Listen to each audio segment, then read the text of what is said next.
На российской военной базе Гюмри в Армении состоялась церемония открытия первого памятника Михаилу Калашникову.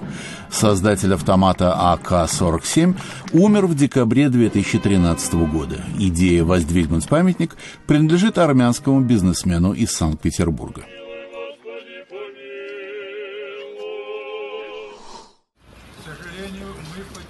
Казахстан. Около 30 коммунистов собрались на митинг в Алма-Ате. Они выразили поддержку Евразийскому экономическому союзу, в состав которого входят Россия, Казахстан и Белоруссия. Митингующие обвинили западные страны в создании кризиса на Украине. Да, я убежден в этом.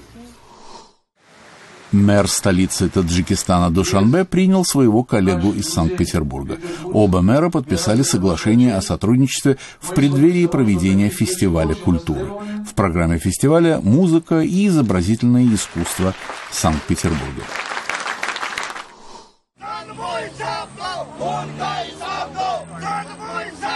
В городе Пешаваре на северо-западе Пакистана небольшая группа христиан собралась на митинг протеста в связи с убийством 4 ноября супружеской пары христиан. Их забили до смерти в Лахоре за якобы осквернение Корана. В Пакистане подобные обвинения часто влекут за собой акты бессудного насилия.